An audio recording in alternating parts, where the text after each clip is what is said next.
listen to this. This is mind-boggling. This is just too much. This hadith is too much. As in, it's so powerful. If you were to reflect on it, you should, maybe faint. When Allah loves a slave, He calls on Jibreel. Who's Jibreel?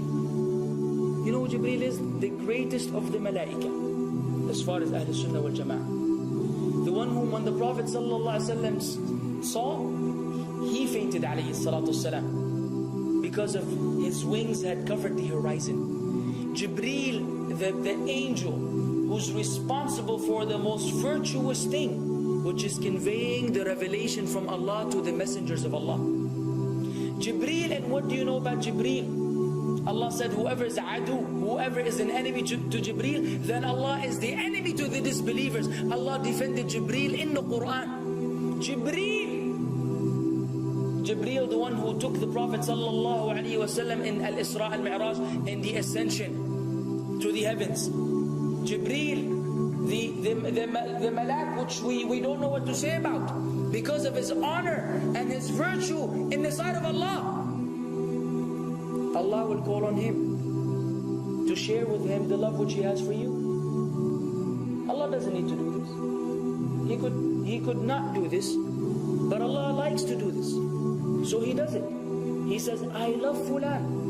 Now I want you to think that Fulan is you. Whatever your name is, Ahmad, Mayroob, whatever your name is. Imagine Allah above the heavens, above the throne, in His greatness and His majesty, which is beyond our human comprehension, calls out to Jibreel to inform him that He loves you. And then only that, فَأَحِبَّهُ, then He commands Jibreel to love you also. So Jibreel now loves you. Allah and Jibreel love you. But it doesn't end there. Jibreel then will call upon the inhabitants of the sama. Who are they? All the malaika. How many? We can't even count. Trillions and trillions of malaika which Allah created beyond our, again, human comprehension. All of them are commanded simultaneously to love you. First Jibreel says, Allah loves Fulan, so now you have to love him. Then all of the angels in the heavens love you. Then Allah will place acceptance for you on earth. So people will love you.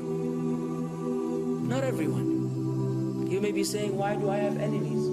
People who love the Sunnah will love you. The people who love Allah and His Messenger will love you. The people who are upon the correct aqidah and methodology will love you. Other people may hate you because of a problem in them, not because of a problem in you. Because you may say, well, this fasiq, this evil, disobedient person doesn't love me. Don't expect him to love you. He loves people like himself. Who will love you? Righteous people. Righteous people. They don't know why. They don't even know why. You've never even given them $1 or a riyal or a pound. You've never done anything for them. Maybe you scream at them. Maybe you do other things. It's Allah. Why? Because Allah had loved you first, then Jibreel had loved you first, then the malaika loved you afterwards, then Allah put acceptance for you on earth, so people have no choice but to love you. We ask Allah to make us among them. Now what better than that? What else do you want? What else do you want? What? If you're a person whom Allah loves, in every movement you go, you do, you pray, you sleep, whatever you do, you are among those whom Allah loves and Jibreel loves and the angel loves. What else do you want, ya akhi? You're guaranteed success in this life and in the life to come. Guaranteed. No way Allah will punish you. No way. No way Allah will punish someone whom He loves. But the hadith doesn't stop. The hadith has a very saddening continuation, which we should seek refuge with Allah from. وَإِذَا أَبْغَضَ عَبْدًا, and if Allah hates a slave, He also calls on Jibreel. And He informs Jibreel that He hates this person. So He will command Jibreel to hate this person. Then Jibreel will tell the angels to hate this person. Then Allah will put hatred for him on earth. La ilaha illallah. Imagine you walking upon the planet, the face of the earth which Allah created, while Allah hates you, and the angels hate you, and Jibreel hates you, and the righteous people hate you. What a sad state for a human being. And ikhwan, we could be one of those as well. If you are are prideful, arrogant, you are qualified for this hatred, because Allah does not love kulla mutakabbirin jabbar. Allah does not love the arrogant, the prideful. If you go against the sunnah, then Allah does not love those who go against the sunnah. If you don't observe taqwa, and you don't observe ihsan, and you don't observe tawbah and tatahur, then again we are disqualified. If you, many things which we can mention, many things which will bring about Allah's hatred and deprive us of Allah's love. It's a very sensitive situation, meaning right now, you have to be one of these two. Either Allah loves you or He doesn't. But there's always good news, even for those people whom we can be amongst. It's not too late because you're alive. It's not too late because it's Ramadan. It's not too late because you're breathing. Even if you led a life of someone who had attained Allah's hatred, if you were to return to Allah, then Allah will love you and be happier. He will be so happy with your tawbah than a man who lost his mount in the desert. Upon it was his food and his drink, and then he waited under a tree for death. And all of a sudden he opened his eyes and he sees his camel or his horse or whatever that was right in front of him. And he gets so happy, he said, Allahumma anta abdi wa ana rabbuka. Oh Allah, you are my slave and I am your Lord. Kufr. He said a statement of kufr, but the Prophet ﷺ said, أَخْطَأَ مِنْ شِدَّةِ الْفَرَحِ. He made a mistake because he's so happy. You know when you're so happy that you may say things against what you want to say? When you're so happy that you just, you say words that mean nothing to anyone? Allah is happier when you return to Him than that person. What else do we want? For how long are we going to stay away from Allah? For how long are we going to lead the life of the heedless? For how long are we going to go against the sunnah? What are you waiting for? Death? Death.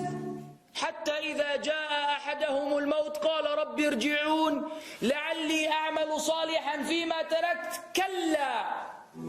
Until when death comes to one of them, you say, oh Allah, allow me to return so that I may do good in that which I left behind. And it will be said to him, no, it's only a word. إنها كلمة هو قائلها. It's nothing but a wish and a word he will have. It will not be fulfilled. Let us not wait for death, ya akhwan. If each one of us here, by Allah, if each one of us here acted upon the sunnah, lived according to the sunnah, and invited people to the sunnah, and enjoyed what is good, and forbade what is evil, wallah, we will make a major change in the city in which we live.